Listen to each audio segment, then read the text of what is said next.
Hi every one, എല്ലാവർക്കും voice and echoes എന്ന YouTube ചാനലിലേക്ക് സ്വാഗതം. മാനേജ്മെൻറ്റ് സബ്ജക്റ്റുകളുടെ ക്ലാസ്സുകളാണ് നമ്മൾ ഇതിലൂടെ നിങ്ങളുടെ മുന്നിലേക്ക് എത്തിക്കുന്നത്. സോ സപ്പോർട്ട് ചെയ്യുക. അപ്പോൾ നമ്മൾക്കിത് ഫസ്റ്റ് വീഡിയോ ആണ് പ്രിപ്പയർ ചെയ്യുന്നത്. എന്തെങ്കിലുമൊക്കെ മിസ്റ്റേക്കുകൾ ഉണ്ടാകാം. അപ്പോൾ അത് എന്താണെന്ന് വെച്ചാൽ അത് കമൻറ്റ് ചെയ്യുക. ദെൻ ക്ലാസ് ഇഷ്ടപ്പെടുകയാണെന്നുണ്ടെങ്കിൽ ഒന്ന് ലൈക്ക് ചെയ്യുക.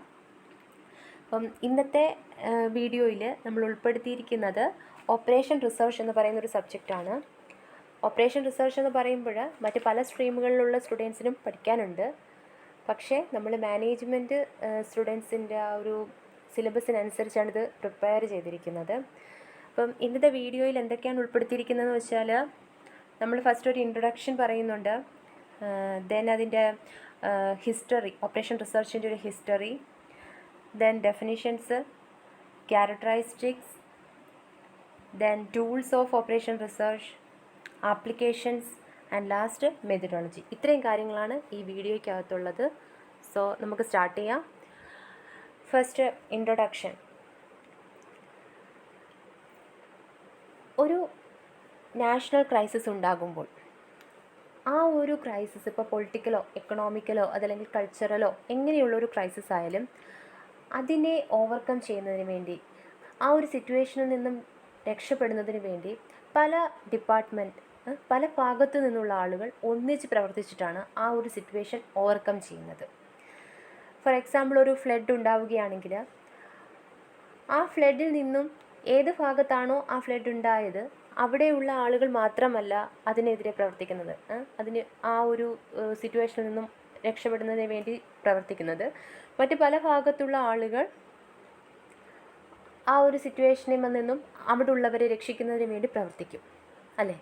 അങ്ങനെ ഒരുപാട് പേരുടെ ഒന്നിച്ചുള്ളൊരു വർക്കിൻ്റെ ഫലമായിട്ട് എന്ത് ചെയ്യാൻ പറ്റും? നമുക്ക് ആ ഒരു ഫ്ലഡ് ഉണ്ടായ സ്ഥലത്തെ ആളുകളെയും രക്ഷിക്കാനും അവർക്കുള്ള ആവശ്യം എന്താണ്, അവരുടെ ബേസിക് നീഡ്സ് എന്ന് വെച്ചാൽ അതൊക്കെ നമുക്ക് അവരിലേക്ക് എത്തിക്കാനും സാധിക്കും.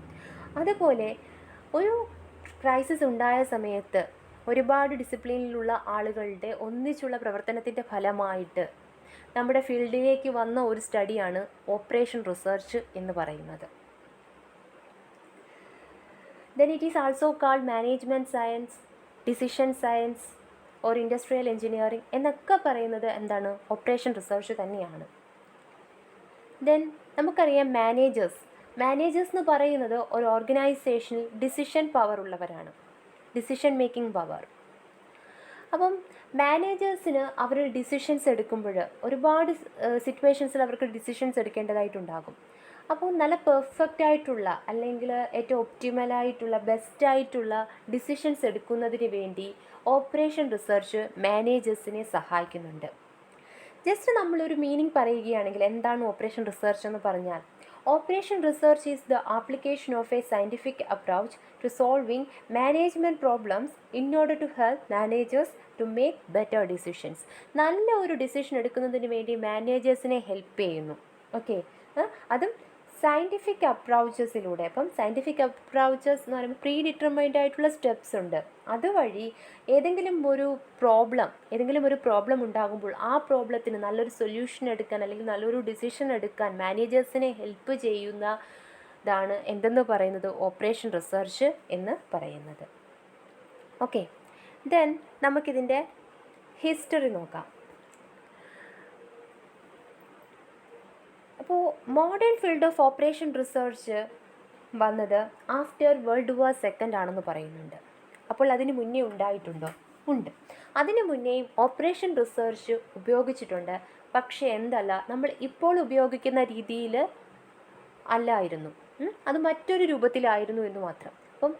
എന്നാൽ ഇപ്പോൾ നമ്മൾ ഉപയോഗിക്കുന്ന രീതിയിലുള്ള ഓപ്പറേഷൻ റിസർച്ചിൻ്റെ കാര്യങ്ങളൊക്കെ കടന്നു വന്നത് ആഫ്റ്റർ വേൾഡ് വാർ സെക്കൻഡ് തന്നെയാണ്. എങ്ങനെ വന്നു എന്ന് ചോദിച്ചാൽ, ബ്രിട്ടീഷ് മിലിറ്ററിക്ക് വാറിൻ്റെ സമയത്ത് അവരുടെ സ്കേഴ്സ് ആയിട്ടുള്ള resources, that means food, medicines, weapons, അവരുടെ ട്രൂപ്സ്, ഇതൊക്കെ സ്കേഴ്സ് ആണ്, അല്ലേ? വാറിൻ്റെ ടൈമിൽ ഈ പറയുന്ന എല്ലാം സ്കേഴ്സ് ആയിരിക്കും. അപ്പം സ്കേഴ്സ് ആയിട്ടുള്ള റിസോഴ്സസ് എല്ലാവരിലേക്കും എത്തിക്കണം, എല്ലാവരിലേക്കും അലോക്കേറ്റ് ചെയ്ത് കൊടുക്കണം. അപ്പോൾ അവർ ഒരു ഗ്രൂപ്പ് ഓഫ് സയൻറ്റിസ്റ്റിനെ അത് ഏൽപ്പിച്ചു. ഒരു കൂട്ടം ആളുകളെ അത് ഏൽപ്പിച്ചു. നിങ്ങൾ എന്ത് ചെയ്യുക, പല സ്ട്രീമിൽ നിന്നുള്ള പല ആളുകളെ വിളിച്ച് അവരെ ഏൽപ്പിച്ചിട്ട് ഇത് നമുക്ക് നല്ല രീതിയിൽ അലോക്കേറ്റ് ചെയ്ത് തരണം എന്നുള്ളത് അവരെ ഏൽപ്പിച്ചപ്പോൾ അവരത് കറക്റ്റിന് അലോക്കേറ്റ് ചെയ്ത് കൊടുത്തു. അപ്പം ഓരോ ഡിസിപ്ലിനിലുള്ള ആളുകളും അവരുടേതായ കോൺട്രിബ്യൂഷൻസ് നടത്തി. അങ്ങനെ പല ഡിസിപ്ലിൻസിലുള്ളവരുടെ കോൺട്രിബ്യൂഷൻസിൻ്റെ ഫലമായിട്ട് ഓപ്പറേഷൻ റിസർച്ച് എന്ന് പറയുന്ന പുതിയൊരു ഫീൽഡ് ഓഫ് സ്റ്റഡി അവിടെ വന്നു. അപ്പം ആ ഒരു അലോക്കേഷൻ എല്ലാവരിലേക്കും എത്തുകയും ആ ഒരു അലോക്കേഷൻ എല്ലാവർക്കും കിട്ടുകയും അവരിപ്പോൾ ഫുഡായാലും മെഡിസിൻ ആയാലും എല്ലാം എല്ലാവരിലേക്കും എത്തുകയും ചെയ്തപ്പോൾ അത് നല്ലൊരു വിജയമായിരുന്നു. അവിടെ ആ വാറിൻ്റെ ടൈമിൽ മിലിറ്ററിയിൽ അതൊരു വിജയമായിരുന്നു. അപ്പം ഒരു വാറിൻ്റെ ടൈമിൽ, ഒരു ക്രൈസിസിൻ്റെ ടൈമിൽ അതൊരു വിജയമായിരിക്കുമ്പോൾ സ്വാഭാവികമായിട്ടും എന്താണ്, മറ്റുള്ള ഓർഗനൈസേഷൻസിനും അത് അവരുടെ ഓർഗനൈസേഷനിലും അവർക്കത് നടത്താൻ സാധിക്കും അല്ലേ. അപ്പോൾ ഇൻഡസ്ട്രിയൽ മാനേജേഴ്സ് അങ്ങനെ ഓപ്പറേഷൻ റിസർച്ചിനെ അവരുടെ ഓർഗനൈസേഷനിലെ കോംപ്ലക്സ് പ്രോബ്ലംസിന് ഡിസിഷൻ കണ്ടുപിടിക്കുന്നതിന് വേണ്ടി ഉപയോഗിക്കാൻ തുടങ്ങി. അങ്ങനെയാണത് പല ഓർഗനൈസേഷനുകളിലും പല രാജ്യങ്ങളിലേക്കും അതുവഴി ഗവൺമെൻറ്റിൻ്റെ ഓഫീസുകളിലേക്കും പല ഡിപ്പാർട്ട്മെൻറ്റുകളിലേക്കുമൊക്കെ ഓപ്പറേഷൻ റിസർച്ച് എന്ന് പറയുന്ന ഒരു സ്റ്റഡി കടന്നു വന്നത്. അങ്ങനെ നമ്മളിപ്പോൾ പഠിക്കേണ്ടതായ ഒരു അവസരവും വന്നു. ഓക്കെ, ദെൻ നമുക്ക് ഇതിൽ ഡെഫിനിഷൻസ് നോക്കുക. ഡെഫിനിഷൻസ് നമുക്ക് കോമൺ ഒന്ന് വായിച്ച് നോക്കുക. വായിച്ച് നോക്കുമ്പോൾ നമുക്ക് മനസ്സിലാവുന്ന കാര്യങ്ങൾ എന്തൊക്കെയാണെന്ന് വെച്ചാൽ, ഓപ്പറേഷൻ റിസർച്ചിൻ്റെ മെയിനായിട്ടുള്ള കാര്യങ്ങൾ, ഒബ്ജക്റ്റീവ്സ് എന്തൊക്കെയാണെന്ന് പറഞ്ഞാൽ, സ്കേഴ്സ് ആയിട്ടുള്ള റിസോഴ്സസിനെ അലോക്കേറ്റ് ചെയ്യുക, ദെൻ മാനേജ്മെൻറ്റിന് അല്ലെങ്കിൽ മാനേജേഴ്സിന് ബെറ്റർ ഡിസിഷൻസ് എടുക്കാൻ ഹെൽപ്പ് ചെയ്യുക. ഓക്കെ, ഇതൊക്കെയാണ് ഇതിൻ്റെ ഒരു മെയിനായിട്ടുള്ള ഒബ്ജക്റ്റീവ്സ് എന്ന് പറയുന്നത്, ഇതിൻ്റെ ഓപ്പറേഷൻ റിസർച്ചിൻ്റെ. ദെൻ നമുക്ക് ഓപ്പറേഷൻ റിസർച്ചിൻ്റെ ക്യാരക്ടറിസ്റ്റിക്സ്, സവിശേഷതകളിലേക്ക് കടക്കാം. ഫസ്റ്റ് വൺ എന്ന് പറയുന്നത് സിസ്റ്റം അപ്രോച്ചാണ്. സിസ്റ്റം അപ്രോച്ച് അല്ലെങ്കിൽ system orientation means tries to identify all possible interactions in the activities of an organization and studies their impact. അപ്പം ഒരു പ്രോബ്ലം നമ്മൾ പറഞ്ഞു, ഓപ്പറേഷൻ റിസർച്ച് എന്ന് പറയുന്നത് ഡിസിഷൻ മേക്കിംഗ് ആണ്. ഡിസിഷൻസ് എടുക്കുക, ബെറ്റർ ഡിസിഷൻസ് എടുക്കുക എന്നുള്ളതാണ്. അപ്പം അല്ലെങ്കിൽ സൊല്യൂഷൻസ് എടുക്കുക എന്നുള്ളതാണ്. അപ്പം നല്ലൊരു സൊല്യൂഷൻ ഏതെങ്കിലും ഒരു സിസ്റ്റത്തിൽ നമ്മളിപ്പോൾ ഒരു സൊല്യൂഷൻ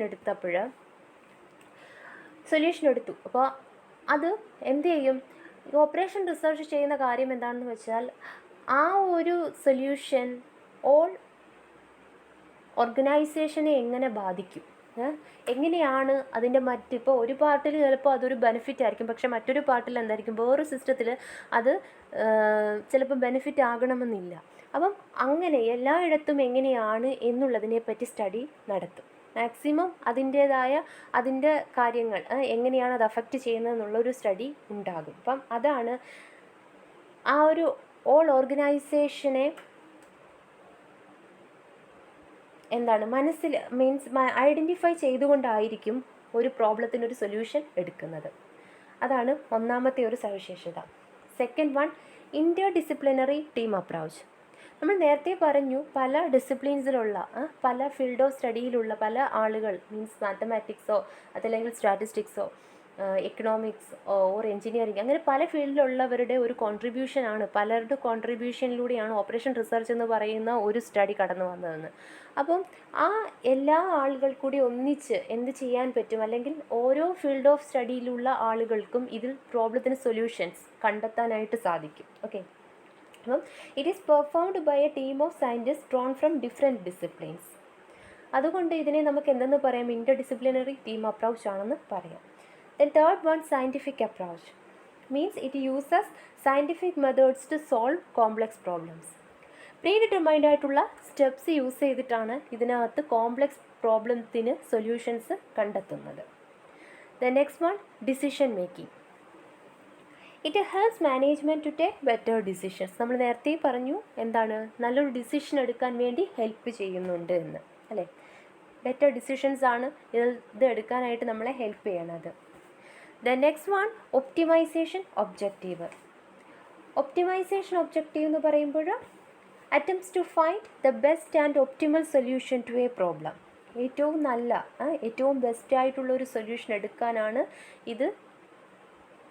ഇതിൻ്റെ മെയിൻ ഒബ്ജക്റ്റീവ് എന്ന് പറയുന്നത്. ഈ ഓപ്പറേഷൻ റിസർച്ചിൻ്റെ മെയിൻ ഒബ്ജക്റ്റീവ് എന്ന് പറയുന്നത് ബെസ്റ്റ് ആയിട്ടുള്ളൊരു സൊല്യൂഷൻ കണ്ടെത്തുക എന്നുള്ളതാണ്. Then next one, extensive use of computers. It requires computer to solve the complex mathematical method. ചില മാത്തമാറ്റിക്കൽ പ്രോബ്ലംസ് എന്താണ് കോംപ്ലെക്സ് ആയിട്ടുള്ള മാത്തമാറ്റിക്കൽ മെത്തേഡ്സ് കമ്പ്യൂട്ടർ യൂസ് ചെയ്താണിത് സോൾവ് ചെയ്യുന്നത്. ഓക്കെ.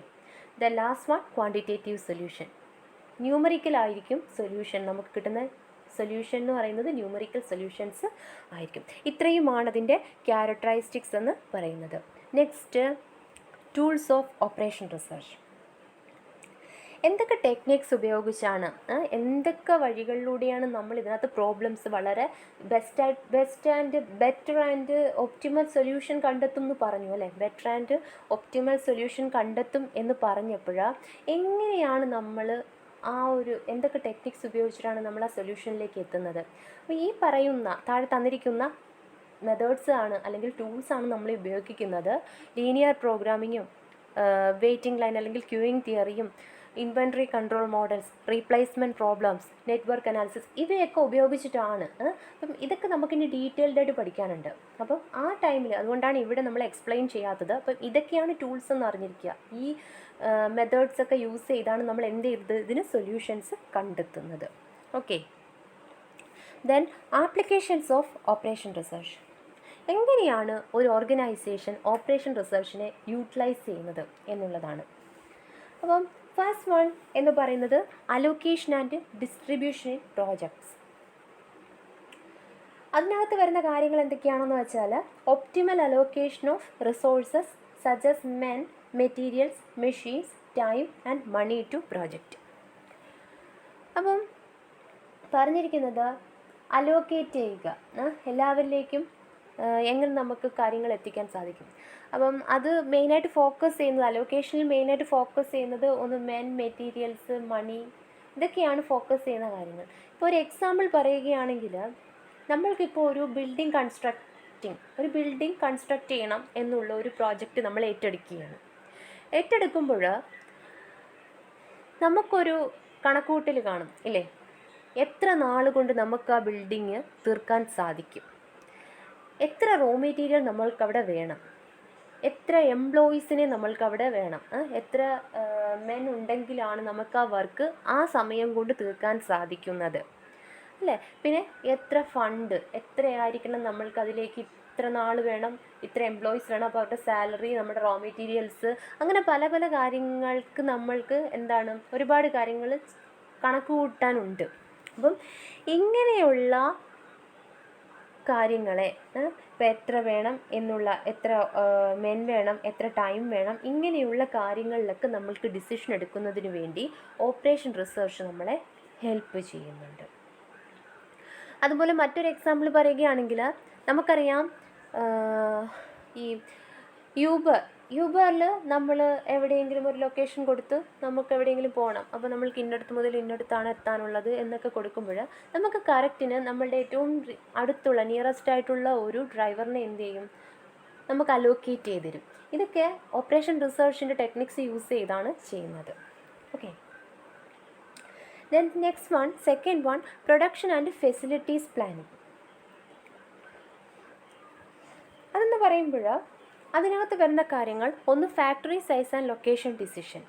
ഇപ്പം ഒരു ഓർഗനൈസേഷൻ അല്ലെങ്കിൽ ഇപ്പോൾ സിമ്പിളായിട്ട് പറയുകയാണെങ്കിൽ നമ്മൾക്കൊരു കട നടത്തണം, ഒരു ഷോപ്പ് സ്റ്റാർട്ട് ചെയ്യണമെങ്കിൽ നമുക്ക് ഡിസിഷൻ എടുക്കാനുണ്ടല്ലേ, ഒരുപാട് ഡിസിഷൻസ് എടുക്കണം. ഷോപ്പ് സ്റ്റാർട്ട് ചെയ്യണം എന്ന് നമ്മൾ മനസ്സിൽ വിചാരിച്ചു കഴിഞ്ഞാൽ നമുക്ക് എന്താണ് അവിടെ വിൽക്കാനുള്ളത്, അല്ലെങ്കിൽ എന്തിനു വേണ്ടിയിട്ടാണ് നമ്മൾ ആ ഷോപ്പ് സ്റ്റാർട്ട് ചെയ്യുന്നത്, അതുപോലെ നമ്മുടെ കസ്റ്റമർ ഗ്രൂപ്പ് ഏതാണ്, ദെൻ നമ്മൾ എവിടെയാണ് കട അല്ലെങ്കിൽ ആ ഷോപ്പ് സ്റ്റാർട്ട് ചെയ്യാനുള്ളത്, അങ്ങനെ അതും പറഞ്ഞ് നമ്മൾ ആ ഷോപ്പ് ആ സ്ഥലത്ത് സ്റ്റാർട്ട് ചെയ്ത് നമുക്ക് എത്ര ബിസിനസ് ഉണ്ടാകും, ഇങ്ങനെയുള്ള പല കാര്യങ്ങൾ ഡിസിഷൻ എടുക്കണം.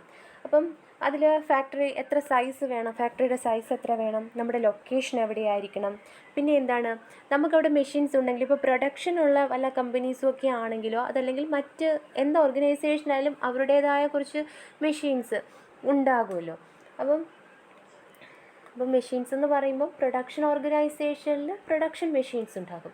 ഇപ്പം അല്ലാതെ ഇപ്പോൾ ഒരു ടെക്സ്റ്റൈൽ പോലെയോ അല്ലെങ്കിൽ ഒരു ടെക്സ്റ്റൈൽ പോലെയൊക്കെ ഉള്ളൊരു കടയാണെങ്കിൽ അവിടെ എന്താണ് റാക്കുകളൊക്കെ കാണും അല്ലേ. അതൊക്കെ എങ്ങനെ അലോക്കേറ്റ് ചെയ്യണം, റാക്കുകളൊക്കെ എങ്ങനെ അലോക്കേറ്റ് ചെയ്യണം എന്നുള്ളതും ആ ലേ ഔട്ട്, അതിൻ്റെ ലേ ഔട്ട് എന്ന് പറയുന്നതും വളരെ കാരണം വരുന്ന കസ്റ്റമേഴ്സിനെ അട്രാക്റ്റ് ചെയ്യുന്ന രീതിയിലായിരിക്കണം എന്ത് കാര്യം ഒരിടത്ത് ചെയ്യുമ്പോഴും. നമ്മളിപ്പം ടെക്സ്റ്റൈലൊക്കെ ആണെങ്കിൽ വളരെ അട്രാക്റ്റീവായിട്ട് വേണം നമുക്കത് ലേ ഔട്ടൊക്കെ അലോക്കേറ്റ് ചെയ്ത് വെക്കാൻ, ലേ ഔട്ടൊക്കെ ചെയ്യാനായിട്ട്.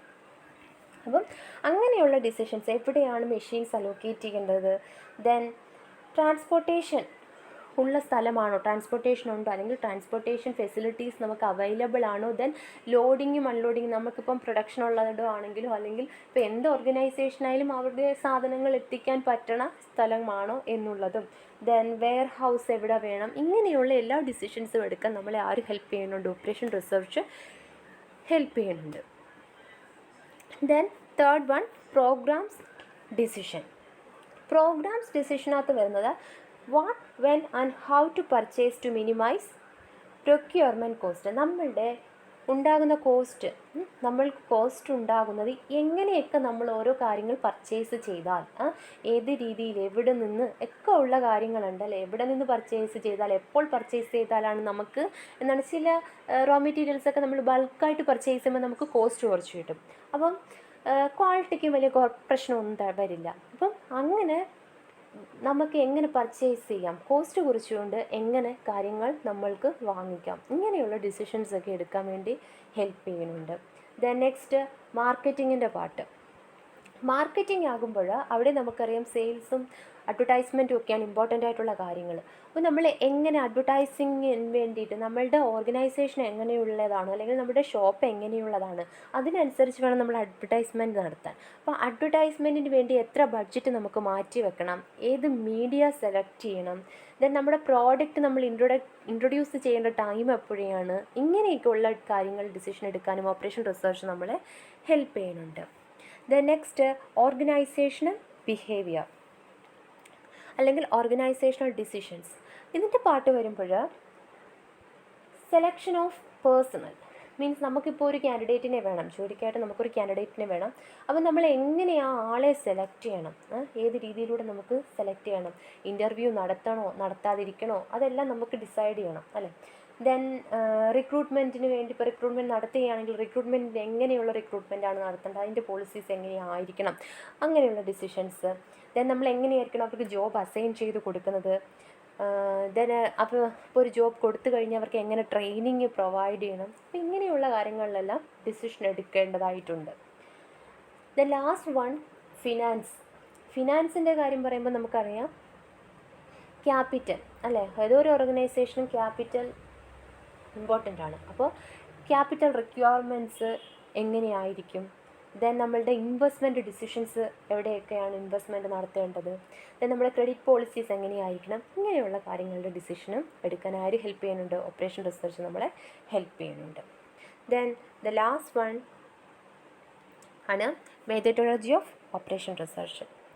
അപ്പം എന്തൊക്കെ പ്രോസസ്സിലൂടെയാണ് നമ്മൾ സൊല്യൂഷനിലേക്ക് എത്തുന്നത് എന്നുള്ളതാണ് മെത്തഡോളജിക്കകത്ത് പറയുന്നത്.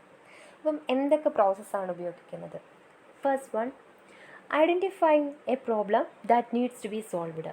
നമുക്ക് സോൾവ് ചെയ്യാനുള്ള പ്രോബ്ലം എന്താണെന്ന് നന്നായിട്ട് മനസ്സിലാക്കുക, അതാണ് ആദ്യമേ ചെയ്യേണ്ട കാര്യം. ഇപ്പോൾ കേസ് സ്റ്റഡിയൊക്കെ ചെയ്യുമ്പോഴും നമുക്കറിയാമല്ലോ, കേസ് സ്റ്റഡിയൊക്കെ ചെയ്തിട്ടുണ്ടാവും, മാനേജ്മെൻറ്റ് സ്റ്റുഡൻസിന് ഇമ്പോർട്ടൻ്റ് ആയിട്ട് കേസ് സ്റ്റഡിയൊക്കെ ചെയ്യുന്നതാണ്. അപ്പോൾ കേസ് സ്റ്റഡി ചെയ്യുമ്പോഴറിയാം എന്താണ് പ്രോബ്ലം എന്ന് നമ്മൾ മനസ്സിലാക്കണം ആദ്യമേ. അത് കാരണം പ്രോബ്ലം എന്താണെന്ന് അറിയാതെ നമുക്ക് എന്ത് ചെയ്യാൻ പറ്റില്ല, അതിനൊരു കറക്റ്റ് സൊല്യൂഷൻ കൊടുക്കാൻ പറ്റില്ല. അപ്പം എപ്പോഴും കറക്റ്റ് സൊല്യൂഷനാണ് കൊടുക്കേണ്ടത്. കറക്റ്റ് സൊല്യൂഷൻ കൊടുക്കണമെങ്കിൽ ആ പ്രോബ്ലം എന്താണെന്ന് അറിയണം, അതാണ് ഫസ്റ്റിലേ ചെയ്യേണ്ടത്. പ്രോബ്ലം മനസ്സിലായി കഴിഞ്ഞുവെങ്കിൽ constructing a model around the problem that resembles the real world and variables. എന്ത് ചെയ്യണം, നെക്സ്റ്റ് നമ്മളൊരു മോഡൽ, ഏത് മോഡലാണ്, നമ്മൾ നേരത്തെ ടൂൾസൊക്കെ പറഞ്ഞല്ലേ, ഏത് ടൂൾ അല്ലെങ്കിൽ ഏത് മോഡൽ ഉപയോഗിച്ചാലാണ് നമുക്കിതിന് കറക്റ്റായിട്ട് സൊല്യൂഷനിലേക്ക് എത്താൻ സാധിക്കുന്നത് എന്ന് മനസ്സിലാക്കണം. അതും മനസ്സിലായെങ്കിൽ ദെൻ തേർഡ് നമ്മൾ ചെയ്യേണ്ടത് using the model to derive solutions to the problem. നമ്മൾ ആ മോഡൽ ഉപയോഗിച്ച് ഇതിന് ഒരു സൊല്യൂഷൻ കണ്ടെത്തുക. അപ്പോൾ നമുക്കറിയാം ഇന്ന വഴികളിലൂടെ പോയാൽ നമ്മൾക്ക് ആ സൊല്യൂഷനിലെത്താം എന്ന് നമുക്ക് ആ മോഡൽ മനസ്സിലായാൽ മോഡലിന് കുറേ സ്റ്റെപ്സ് കാണും, അത് യൂസ് ചെയ്ത് നമ്മൾ സൊല്യൂഷനിലെത്തുക. ദെൻ നമ്മൾ സൊല്യൂഷൻ കണ്ടുപിടിച്ച് കഴിഞ്ഞാൽ testing each solution on the model and analysing it's success. ആ സൊല്യൂഷൻ നമ്മളുടെ പ്രോബ്ലത്തിന് പറ്റിയതാണോ എന്ന് നോക്കുക. കാരണം അത് പെർഫെക്റ്റ് ആണോ സൊല്യൂഷൻ എന്നുള്ളത് നമ്മൾ അറിയണം, അത് ടെസ്റ്റ് ചെയ്ത് നോക്കണം. ദെൻ അത് ഓക്കെ ആണ്, ടെസ്റ്റ് ചെയ്തപ്പോൾ സക്സസ് ആണ് എന്നുണ്ടെങ്കിൽ last one implementing the solution to the actual problem. ആ പ്രോബ്ലത്തിനുള്ള സൊല്യൂഷൻ നമ്മൾ അവിടെ ഇംപ്ലിമെൻറ്റ് ചെയ്യണം. ഓക്കെ, ഇത്രയുമാണ് നമ്മളുടെ പ്രോസസ്സ് എന്ന് പറയുന്നത്. അപ്പം ഇത്രയും കാര്യങ്ങളാണ് നമ്മളുടെ വീഡിയോയിൽ ഉൾപ്പെടുത്തിയിട്ടുള്ളത്. അപ്പോൾ നിങ്ങൾക്കെല്ലാവർക്കും മനസ്സിലായി കാണും എന്ന് വിശ്വസിക്കുന്നു. മനസ്സിലായിട്ടുണ്ടെങ്കിൽ ഒന്ന് ലൈക്ക് ചെയ്യുക. ദെൻ എന്തെങ്കിലുമൊക്കെ മിസ്റ്റേക്സും ഉണ്ടാകും. അപ്പോൾ അങ്ങനെ എന്തെങ്കിലും മിസ്റ്റേക്കുകൾ ഉണ്ടെങ്കിൽ അതും നിങ്ങൾ കമൻറ്റ് ചെയ്യുക. ഓക്കെ, അപ്പോൾ താങ്ക്സ് ഫോർ വാച്ചിങ്.